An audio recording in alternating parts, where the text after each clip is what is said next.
Ivar came to England to prove himself, so as to escape the mockery of his brothers about his physical disability.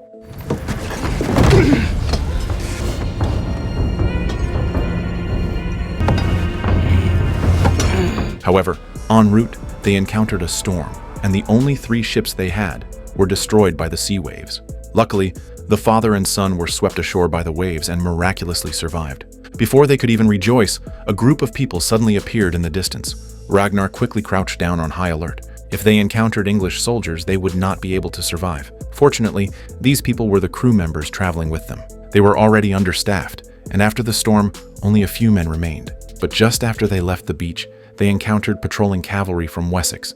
Everyone hid immediately, but the wreckage on the beach still revealed the information of their landing. Ethelwulf immediately recognized Ragnar's flag. To escape pursuit, Ragnar led a group of people through the forest. Suddenly, the appearance of a little girl interrupted their progress. Ragnar, a leader who once dominated Europe, had to hide behind a tree and wait for the girl to leave in order not to be discovered. When everyone was resting, Ivar came to Ragnar's side. Ragnar guessed that the Wessex soldiers would certainly discover their tracks, and the consequences would be unimaginable if they were caught up.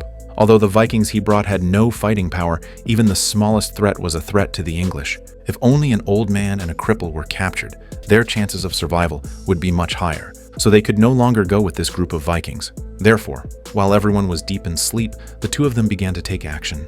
They cut the throats of the clansmen, one by one, without mercy. Surprisingly, Ivar, who was physically challenged, moved so agilely. A woman tried to seduce Ivar with her beauty in order to save her life, but what she didn't know was that Ivar was not at all interested in women. The rest of the way, father and son began to walk alone. All the way, Ragnar carried Ivar to evade the pursuers from Wessex. Although the 2 were in a desperate situation, Ivar still experienced a short period of fatherly love. Meanwhile, Bjorn's fleet had arrived at the coastline of Normandy. But their target this time was not the Franks. Because they wanted to go to Rome, they had to pass through Rollo's line of defense. To pass through smoothly, Bjorn met with Rollo accompanied by the Frankish soldiers. By now, Rollo had become the Duke of Normandy. Bjorn pulled out the old map of the Mediterranean and explained his intentions. But Rollo not only snatched the map, but also captured Bjorn and the others. Floki stated that their warships were outside, and if they didn't go back, the Vikings would kill their way in, and so they were locked up in jail. The Harald brothers believed that Bjorn had made a wrong decision. They felt they should have led the team to attack directly. At this moment, several guards walked in and took Bjorn away, and then he was brought to Rollo. Rollo showed him a complete map of Rome, in stark contrast to Bjorn's broken map. The official next to him gave him a detailed introduction of the content on the map. The result was the same. To reach Rome, they must pass through the Frankish coastline. Bjorn had to ask Rollo if he could guarantee that their fleet would not be attacked as they passed. Rollo replied that he couldn't, unless Bjorn took him along. At this point, Bjorn had no choice but to agree to his terms. However, Princess Gisla did not want Rollo to leave, and even threatened Rollo that if he left, their love would be over, regardless of life or death. Despite this, Rollo still boarded the ship bound for Rome. Once Rollo was on the ship, Bjorn had him tied up and thrown into the sea.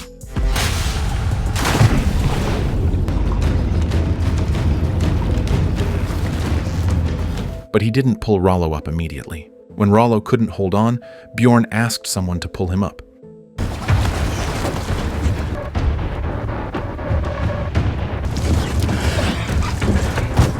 At this point, Ragnar, carrying Ivar, arrived at the gates of King Ecbert's capital. He seemed to know what fate awaited him, but he wanted to save Ivar's life. Once we get inside, we will be separated. If you are smart, you will not be hurt. When I can, I will find you. I know what to do. I think you brought me here for a reason. No matter what they do to me, you have to act like a cripple. And then they won't feel threatened by you. Then what are they going to do to you? So I'm gonna watch you being hurt. Sounds like a good plan. Aslaug seemed to see her end. It was a massacre, bloodshed, and fierce fire. At night, Lagertha expressed her intentions to take back Kattegat because Aslaug was not fit to be queen. She did not want to prove how great she was, but rather to tell everyone that she was determined to reclaim what she had lost. Over the years, Lagertha trained a large number of female warriors in her territory. With Ragnar and Bjorn leaving Kattegat one after another, now was the perfect time to deal with Aslaug. Lagertha gave Torvi a task and asked her to rush back to Kattegat to prepare. In order to gain control over Ubbe and Sigurd early, Lagertha used Margrethe to invite them to her territory. During the banquet, Astrid inquired them about the remaining forces in Kattegat. However, both didn't address her question. Astrid told them that they could share Margrethe. When Ubbe was getting intimate with Margrethe, Astrid barged into the room and captured him. At this point, Lagertha had already arrived in Kattegat with her followers. She promptly ordered both the land and naval forces to attack simultaneously. They quickly invaded the port, and a fierce battle ensued within the city.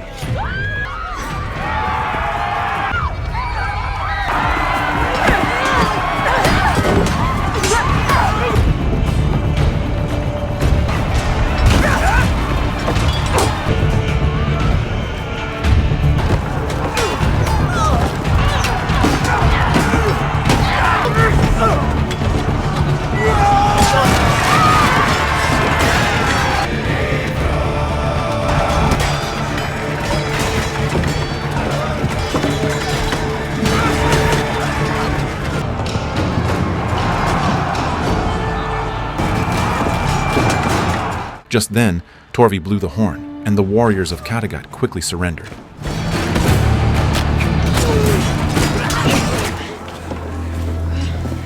Aslaug also knows that there is no way to change the ending at this moment. She can only take out the sword of the king. She came to the square, escorted by her guards, and asked Lagertha to let her leave safely. Don't worry, I could never fight you, Lagertha. I'm not my mother, nor yet my father. I would never win. But still I have fulfilled my destiny. The gods foretold Ragnar would have many sons, and I have given him those sons. I am as much a part of his saga, Lagertha, as you are. But now I renounce everything. All I ask is safe passage. All I ask is that you let me leave here in peace, to go wherever the gods decide, and you shall have back your hearth and home, with my blessing. And my sons, when they hear how it was done, will be grateful for the manner of it, and not seek revenge. I understand. Thank you.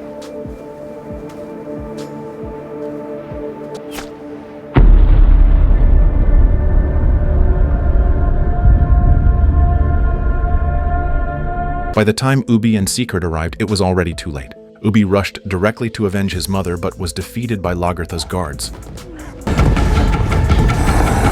Sigurd, on the other hand, seemed indifferent. Aslaug's departure apparently had no impact on him, because in his mind, Aslaug's favorite was always Ivar. So he didn't plan to avenge a mother who didn't love him. His words made Ubbe think deeply. What they didn't know at the time was that their father Ragnar was also about to suffer. This moment was the most helpless in Ivar's life as he watched his father being brutally beaten right before his eyes.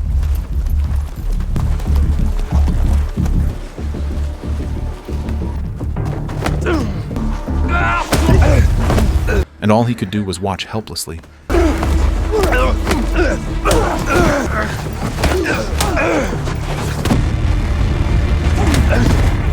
Because Ragnar had anticipated all this before setting off, he repeatedly told Ivar that no matter what kind of torture he suffered, he must behave harmlessly, so as to save Ivar's life. Ragnar deliberately came to Wessex knowing he would undoubtedly die, as he wanted Ivar to spread the pain he suffered throughout the Viking world.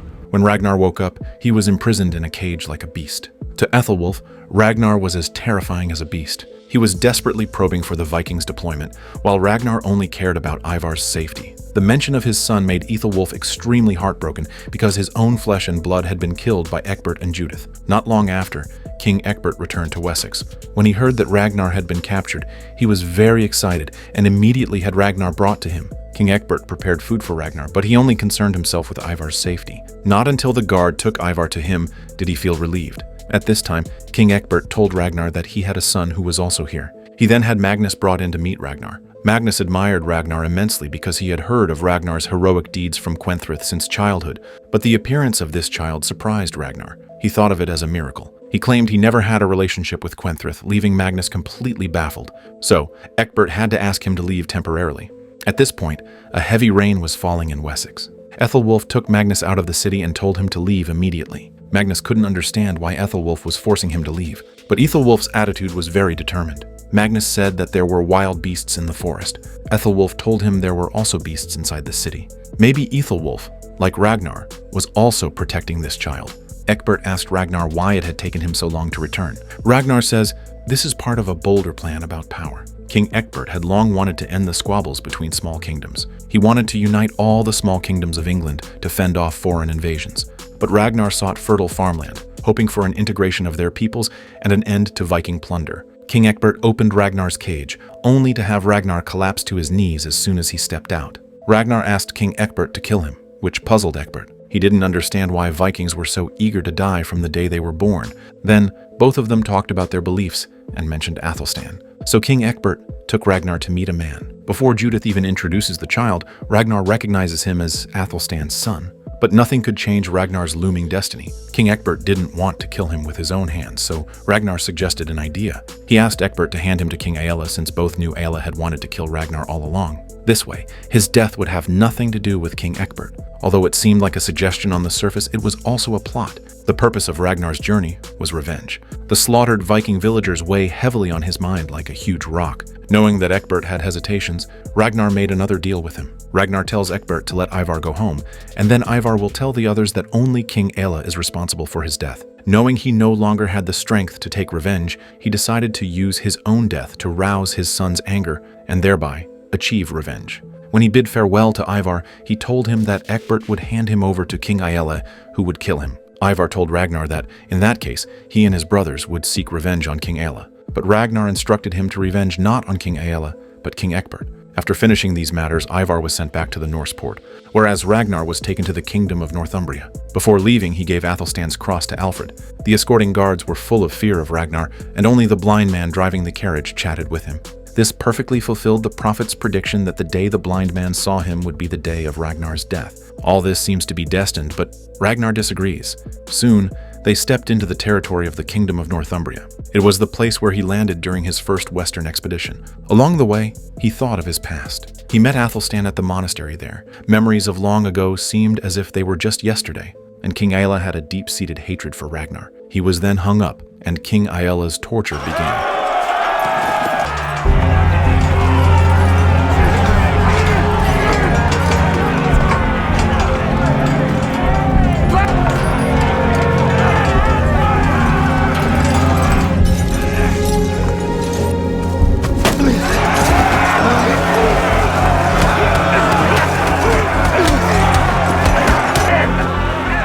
Facing such torture, Ragnar didn't make a sound. King Aelle wanted to hear Ragnar's plea so that he could vent his anger, so he subjected Ragnar to even more brutal torture. Facing such a tenacious Ragnar, Aelle expressed disbelief. He did not understand the beliefs of the Vikings, who would not go to Odin's temple with fear. Maybe he also didn't know that in the Viking world, there was a more brutal punishment called the Blood Eagle. However, he didn't seem ready to give up and pulled out a dagger. How the little piggies will grunt when they hear how the old bull suffered. At that moment, Aelle still couldn't understand the meaning of his words. With no alternatives, he had to let Ragnar return to the cage. Ragnar remembered his life. Images of his past flashed through his mind.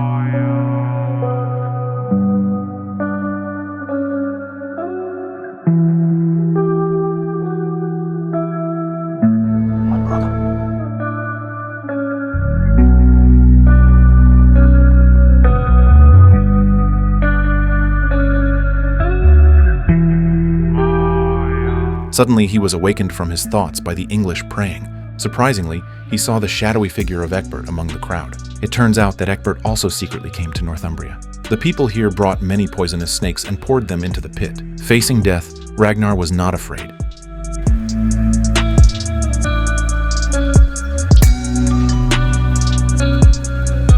It gladdens me to know that Odin prepares for a feast.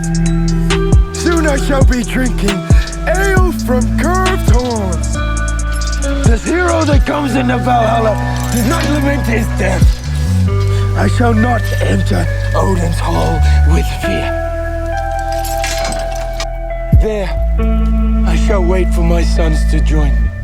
And when they do, I will bask in their tales of triumph. The Asir will welcome me. My death comes without apology. And I welcome the Valkyries to summon me home.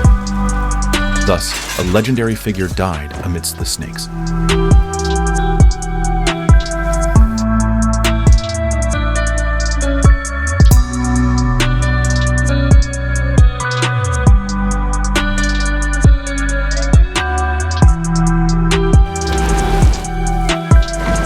Just back from England, Ivar learned of his mother's death and wanted revenge. The atmosphere at the scene was extremely tense, and Lagertha unconsciously clenched her fists. Ubbe rushed forward to stop him, but was ridiculed as a coward. Ivar, struck by double blows, had lost his sanity, longing for revenge. Yet, Ivar insisted on challenging Lagertha, and his words shocked everyone present.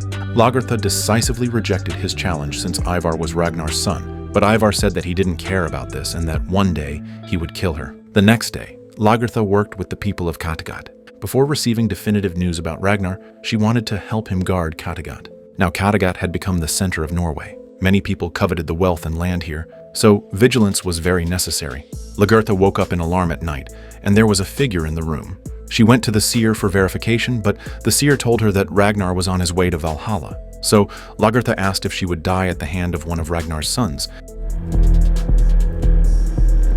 Yes. Ivar's desire for revenge has made him feel tremendous pressure, and he even began to hallucinate. Meanwhile, Bjorn, who was voyaging in the Mediterranean, had sailed into a foggy area. They have been trapped for a long time. After a period of sailing, they finally saw the long-lost land. At this point, they had run out of food and water, and had to find a nearby harbor to replenish their supplies. This time, they arrived at Algeciras, Spain.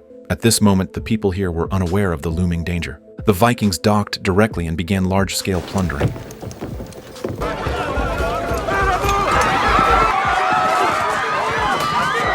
But Floki was attracted by a building. He was curious, so he went over. He opened the door to find the worshippers praying devoutly. The Herald brothers followed him in. They wanted to kill these people, but Floki stopped them. Meanwhile, Helga was drawn to another door, standing there in a daze. Seeing this, Rollo immediately barged through the door. The room was luxuriously decorated. They searched around but found nothing important. Suddenly, a corpse caught Rollo's attention. He found a key on the body. After Rollo and Bjorn entered the room, they were surprised to find it was full of women. Only Hvitserk looked excited by this. His behavior made Bjorn feel helpless. Helga's attention was caught by a little girl. When they were about to leave, Helga wanted to take the little girl with her. However, for them, this would only bring trouble. So Floki was the first to express his objection, but Helga insisted on taking the girl. The next day, they were overlooking the sea and the Strait of Gibraltar, and Bjorn was amazed. He had finally arrived at the Mediterranean, even surpassing Ragnar's achievement.